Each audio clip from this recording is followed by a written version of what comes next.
So the week is flying by. I don't know what's going on this week. It just seems to be going so fast, and that is almost the first week of the kids' school holidays done. It's crazy, isn't it, where the time goes? Now, listen, welcome to another episode of Brett's Old Time Radio Show, and welcome to my home here in beautiful Lyme Bay. What are your holiday plans this summer? Have you got anything exciting in mind? I'd love to hear. Let me know. You could drop me a line, brett@tourdate.co.uk. Thank you for joining me once again for our regular late-night visit to those dusty studio archives of old-time radio shows right here at my home on the south coast of the United Kingdom. I'm Brett, I'm your host for our Nighttime podcast. Welcome to another episode. I've got Facebook, Instagram, and YouTube. You can find them all at Brett's Old Time Radio Show, and I'd love it if you could follow me there. We've got a supporter page, patreon.com/Brett's Old Time Radio Show. It's time now for a tale of the Texas Rangers. This is an episode called Sweet Harvest, first broadcast on the 18th of February, 1951.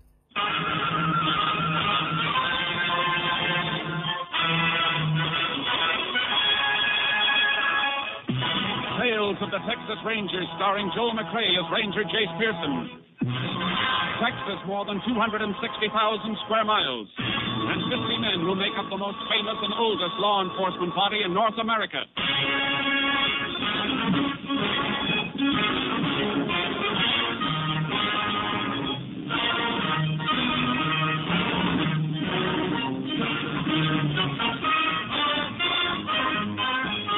Now, from the files of the Texas Rangers come these stories based on fact. Only names, dates, and places are fictitious for obvious reasons.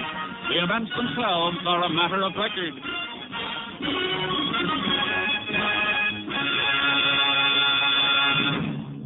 Case for tonight, Sweet Revenge.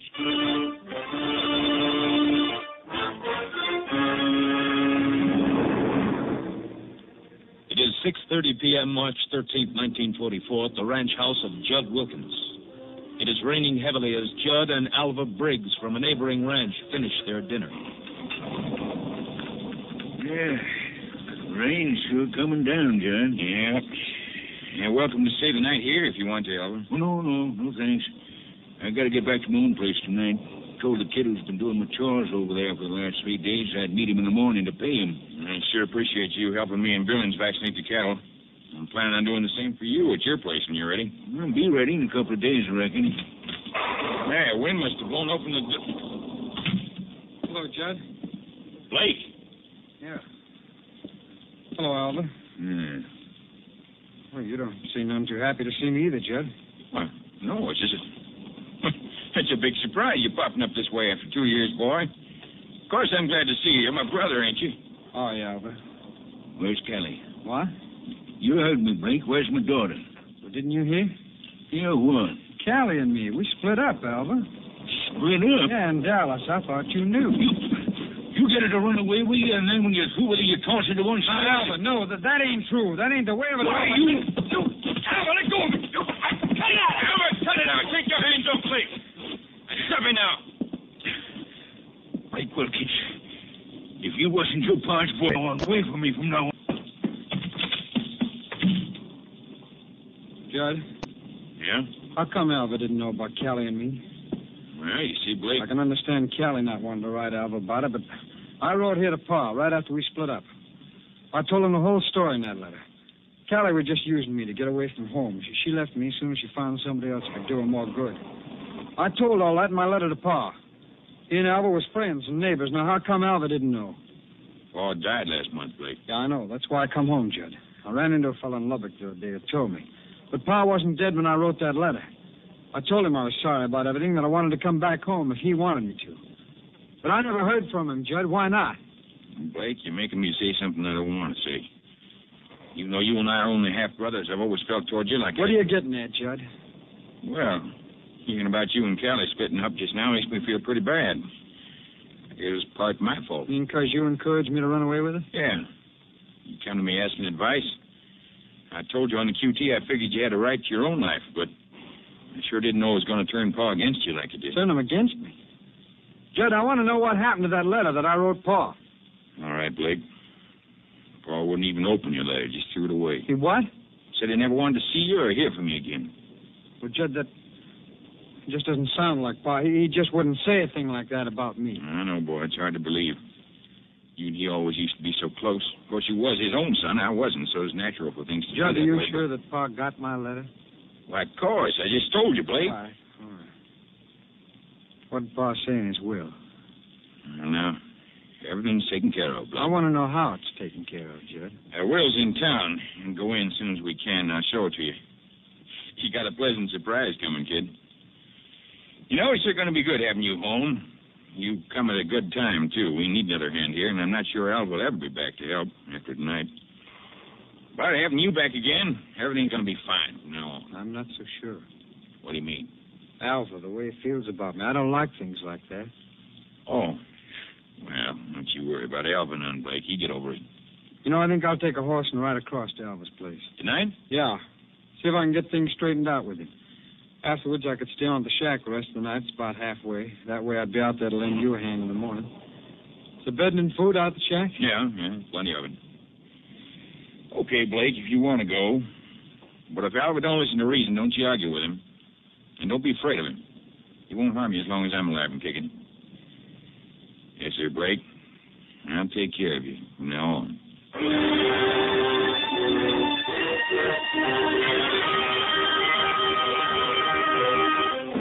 The next morning, Tom Billings, a ranch hand, rode out to the isolated shack on the Wilkins ranch. He discovered the dead body of Blake Wilkins lying in front of the open doorway. Sheriff Hedges was immediately notified and requested help from the Texas Rangers. Ranger Jace Pearson was assigned to the case. Morning, Chase. Howdy, Sheriff. Whoa, Charcoal. Any trouble getting out here? No. Pretty heavy going, though. Must have been some rain last night. Good thing you didn't try to come out in your car. You'd have been hub deep in mud halfway. Yeah, that's what I figured. I've already talked to the half-brother Judd back at the ranch house. He's pretty broken up. But I figured you'd want to look at the scene of the shooting before you did any questioning. Yeah.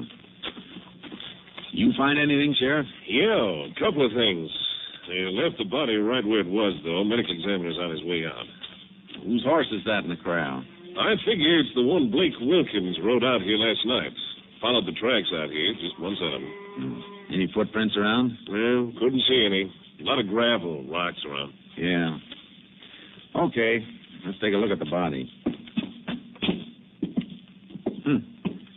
Lying in front of the open door. Bullet ended over the right eye. The rain must have washed some of the blood away. Bullet came out the back of the head, higher up. That means it was traveling at an upward angle. Yeah, that's right, Chase. Went clear through him and then carried through the shack. Come on inside, I'll show you. You got the bullet here in my pocket. We found it out back. Here it is. What's left of it. Smashed up. I'm afraid it won't help us any. You take a look at the roof, Chase. Back wall over that shelf of provisions. Yeah. That's the bullet hole, all right. Let's go back outside. I'd say Blake was just about your height, Sheriff. Looks like. I want you to stand here beside the body and hold your hand out of the level of your forehead. My forehead? Yeah. That'll represent the approximate height of the bullet when it hits Blake. Yeah, that's it. What are you backing up for, Chase? I'm sidelong your hand on the bullet hole in the roof. I get it. You're trying to figure out where that shot was fired from. Yeah. And it's leading me straight to this old watering trough. Okay, Sheriff. You can take your hand down. You figure the killer was hiding behind the watering trough when he shot Blake? Behind it or in it. Bottom of the trough's split. It doesn't hold any water. Don't see any footprints around. Whoever it was could have walked on this gravel and rocks over to that gully there. And there's water in the bottom of the gully. Well, however he did it, he sure covered his tracks. Guess Blake must have heard a noise outside the shack, come outside, and got shot. Yeah. But I'm wondering what Blake was doing out here at this shack in the first place. Search me. Didn't even know Blake had come home when I got the report of the shooting this morning. About 2 years ago, he and Callie Briggs from the next ranch over ran off to get married. According to Judd, Blake returned home just last night. And made a beeline out to this shack in the rain? Does seem a little peculiar. Come on, let's ride back to the ranch house and see if Blake's half-brother can throw any light on the matter.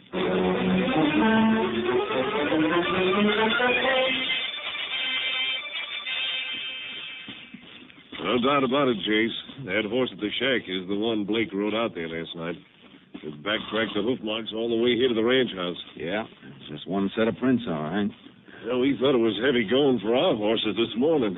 Must have been a lot worse last night from the way those hoof marks of Blake sank down in the mud. Yeah, I noticed that. Yeah. Is that the half-brother on the back porch? Yeah, that's Judd Wilkins. Howdy, Sheriff. Oh, boy. Oh, Judd. This is Ranger Pearson, Judd. He's in charge of the investigation of your brother's murder. Well, got any line on the killer so far, Ranger? Not much yet. As I understand it, Judd, your brother'd been away from home about 2 years. That's right. When did he get back? Walked in last night at supper time, about 6:30, I guess. Alva Briggs can verify the time for you. He's having supper with him. Any reason the time of Blake's return home should need verifying, Judd? No, I just figure you want all the facts straight, Ranger. Yeah. What happened when Blake walked in? Well, right after Blake walked in, Alva walked out. Oh? Why? When Blake told us he and Callie had split up. Seems Alva didn't know anything about it. Neither did I, as a matter of fact. But Alva, being Callie's paw, took it pretty hard. Seemed to hold it against Blake. Guess he thought it was all Blake's fault. Matter of fact, I had to pull him away from Blake's throat. I see. Of course, the way Blake explained it to me later, it wasn't his fault at all. But Alva didn't wait for any explanation. How'd you feel about Blake coming home, Judd? Well, I reckon the way any brother'd feel. I told him I was glad he's back. It'd be good to have him help me with the ranch. Judd, there's one thing that's bothering me. Maybe you can throw a little light on it. Yeah, what is it, Ranger? How come your brother went out to that line shack the first night he got home? Well, I decided to ride over to Alva's and try to straighten things out with him. He said he'd stay at the shack the rest of the night so he could give us a hand at the wedding in the morning, so off he rode. I see. What time was that? Around 7:30, I guess. What did you do after that? Me? Yeah. Let's see now. Around 9, I sent for my ranch hand, Tom Billings. Told him about Blake being back and also had him help me check some tally sheets. I'd say that was about 10:30 when we got through. Tom went on back to the bunkhouse? That's right, sir. And you? I turned in. You didn't leave the ranch house? Me? Well, no. Are you sure about that? Of course I'm sure. What are you getting at, Ranger? I'm just trying to get at the truth, Wilkins. Now, wait a minute. You think maybe I killed Blake? I'm not thinking anything right now. I'm just asking questions. I don't like the kind of questions you're asking. Think I'd kill my own brother in cold blood? Take it easy, Judd. Look, Ranger, you know who discovered Blake's body? Tom Billings, my own ranch hand. Where can I find this ranch hand of yours, Tom Billings? He's waiting for you down at the bunkhouse. I told him to stick around in case you wanted to question him, Jace. Good. Let's have a talk with him, Sheriff. Whoever that skunk is, Ranger, I sure hope you get him. Thanks. What do you think, Jace? About Judd Wilkins? Yeah. I don't know, Sheriff. Tells a pretty straightforward story, but listening to it, I somehow got the idea it was a little too straightforward. Almost like he might have been rehearsing it. Yeah. Sounded like that to me, too. Well, we'll check up on as much of his story as we can from Tom Billings. Here's the bunkhouse. Come on in. Howdy. Tom Billings? That's right, Ranger. I've been waiting for you. Them patching an old pair of jeans. They ain't had much of a seamstress, though. Oh, I don't know. Seems to me I've seen worse-looking patches than that. Billings, you're the one who discovered Blake Wilkins' body this morning, aren't you? Yeah. Almost lost my breakfast. Pretty bad sight. Who told you to ride out that way? Judd, he wanted me to meet Blake and get started with the vaccinations again. Check so far, Jace. Yeah. How about last night, Billings? Judd says he called you up to the ranch house. Yeah, he did. Wanted to tell me about Blake being back and have me help him check some tally sheets. What time did you go up? Right around 9 o'clock. And what time did you come back here? Oh, about 11:15. The rain had just stopped. I come back here to the bunkhouse and turned in. And then this morning you rode out to the line shack? That's right, Ranger. Okay. I guess that'll be all, Billings. Come on, Sheriff.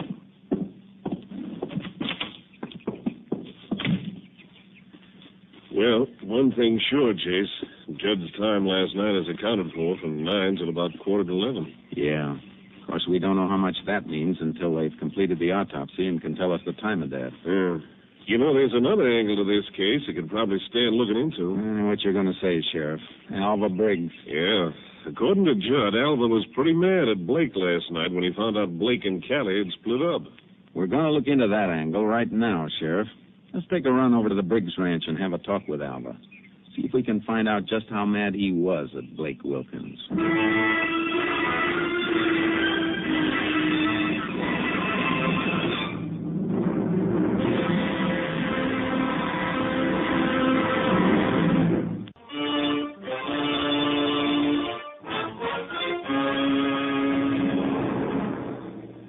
drove over to Alva Briggs' ranch.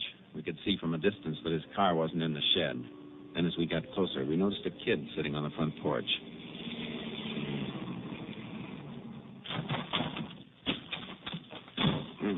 Who's that kid over there? Don't know, Chase. Morning. Looking for Alva Briggs. Oh, I thought I'm looking for Senor Briggs, Sheriff. What do you mean? Well, he's nowhere around. He told me to be here this morning and that he would pay me for feeding his chickens and horses. So I come this morning like he told me. I wait, but he don't come. Chase. Yeah. Looks like Alva Briggs got called away all of a sudden. I'm going to put out an all points wanted bulletin on him right now.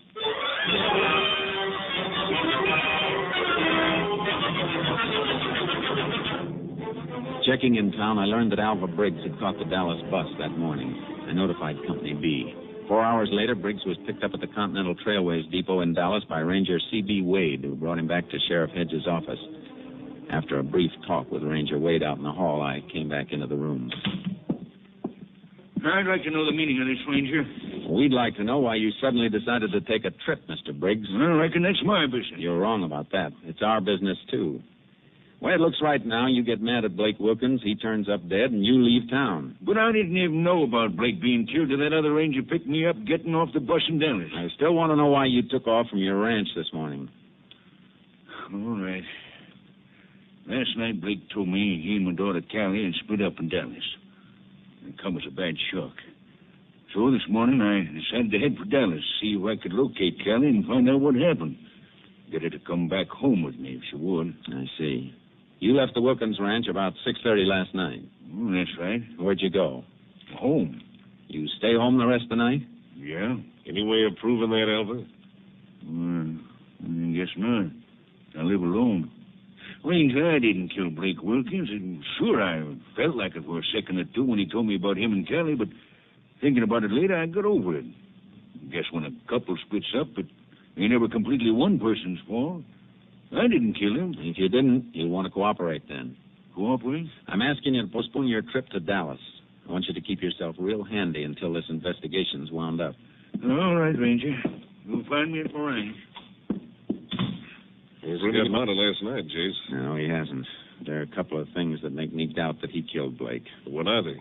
If he did kill Blake, why'd he wait till this morning to take off from his ranch? Well... Another thing. Alva walked out of the Wilkins ranch house right after Blake arrived. How'd he know Blake was going to be out at the shack? Why, Blake told Judd he was going to ride over and talk to Alva. Maybe that's how Alva found out. But we know Blake never got as far as Alva's place. Those horse tracks led right to the shack and stopped there. See, that's right. You think Judd was lying to us, trying to make it look bad for Alva? I don't know. Then there's the matter of motive. You find out, like Alva did, that your daughter split up with a guy and you think it's his fault. You might knock a few teeth loose over it, but as for killing him on account of it, I don't know. Well, speaking of motive, how about Judd? That's just what I'm going to follow up next, Sheriff. See if I can find a motive for Judd Wilkins to kill his half-brother.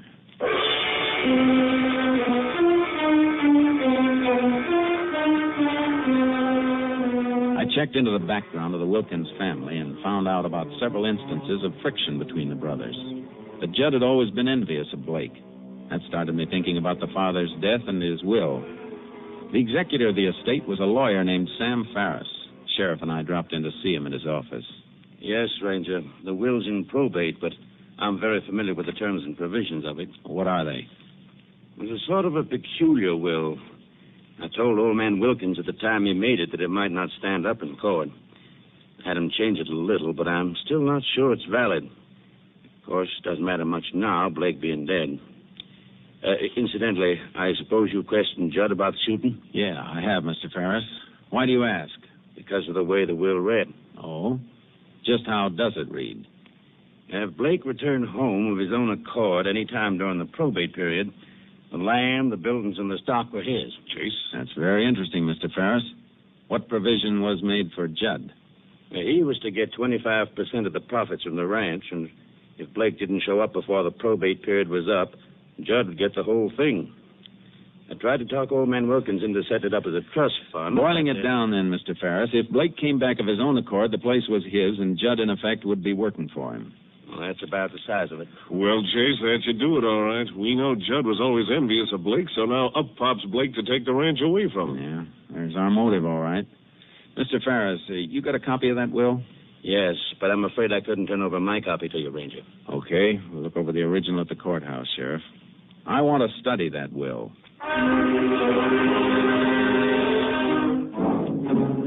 We went through the will with a fine-tooth comb. When we returned to the sheriff's office, the autopsy report was lying on his desk. What's it say, Chase? We were all set to arrest Judd Wilkins, weren't we? Still are all set, far as I'm concerned. Why? Looks like there's not going to be an arrest. What are you talking about? We just found out Judd Wilkins had plenty of motive for killing Blake.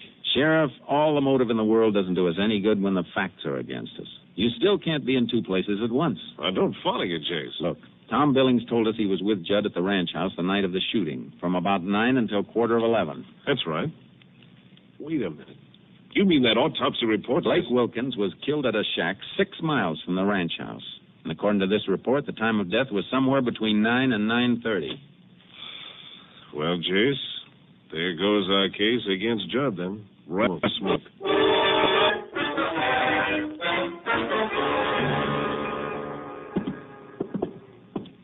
Chase, hanged if I see what good this is doing us. We've gone over this shack just like we did before. You had me hold my hand up again, you sighted along it to the bullet hole in the wall, and we're still no further along than we were. I know it, Sheriff. Only thing I can figure is that we don't have all the facts in the case yet. Maybe somebody else we don't know about shot Blake. I think we've already got all the important facts, Sheriff. Hey, wait a minute. What is it? Take a look at this sugar bowl, Sheriff. It was right under the bullet hole. I don't see anything the matter with it. Now look at the sugar inside it. Nothing the matter with that either. Yeah. Well, that's the point, Sheriff. Huh? You ever see sugar that's had a little water dropped on it? Why, sure, it gets sort of crusty. And stays that way. Yeah, but I... Remember what Tom Billings told us? That the rain stopped about 11:15? Blake was shot between 9 and 9:30. That's right, over an hour before it stopped. Jace! Yeah. A bullet hole over the sugar bowl would have let a few drops of rain on the sugar. But the sugar's dry. And there aren't any water stains on the shelf either. That means that bullet hole in the roof wasn't made until after it stopped raining.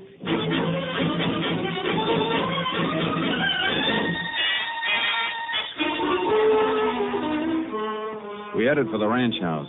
Judd was nowhere in sight, which suited me fine at the moment. We eased inside the house. I didn't find what I was looking for in the front room, so we went up into the bedroom. What do you figure on finding up here, Chase? I think I've already found it, Sheriff. That calendar on the wall. Looks like it's hanging mighty high. Yeah. Let's take a look behind it.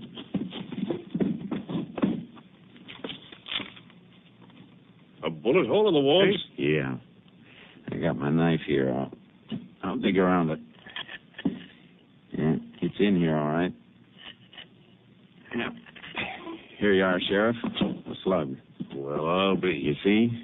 That's where Judd got the idea. He was probably standing on the stairs and shot and killed Blake right here in this room. Then he noticed that the bullet went clear through into this wall. That's why he fired a bullet through the rear of the shack, to make it look like Blake had been killed out there. You mean all the time Tom Billings was downstairs with Judd that night, Blake's body was lying right up here in the bedroom? That's just what I mean.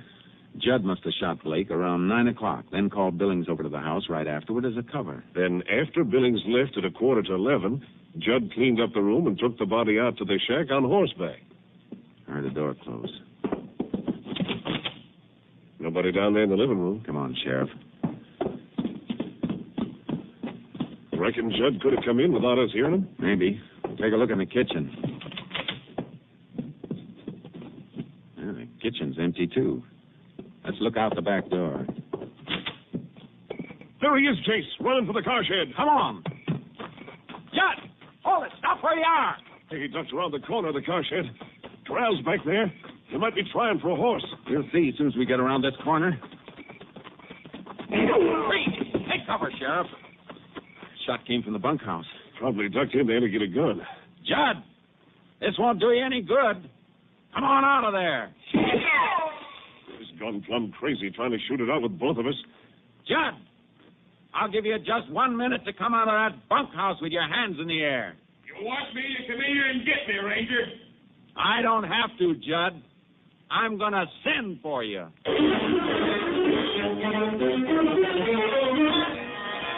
I circled around the ranch house with my car in front, got something out of it, and crawled back to the sheriff. A tear gas bomb. Yeah.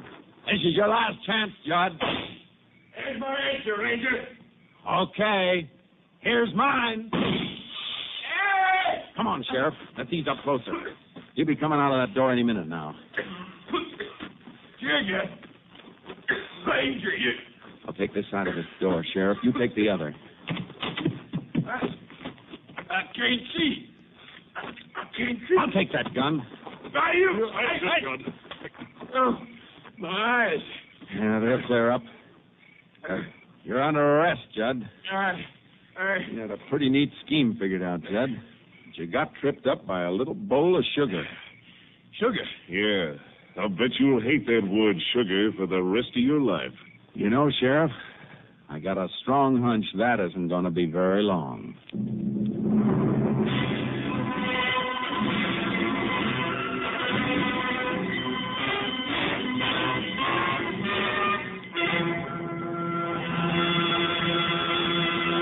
Judd Wilkins was tried and convicted of the murder of his brother Blake.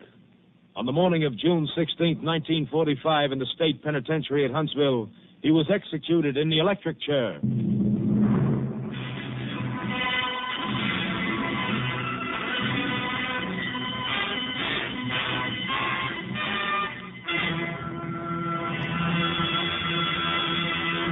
Welcome back. I hope you enjoyed our latest adventure with the Texas Rangers. And don't forget, we'll be back with Steptoe and Son tomorrow, going live from 5 p.m. GMT. You can email me on brett@tourdate.co.uk, and you could support us, which would be incredibly kind, at patreon.com/Brett's Oldtime Radio Show. Thanks for listening. I'll be with you 7 days a week, each and every week, and I'll see you tomorrow on Brett's Oldtime Radio Show. Love you. Bye.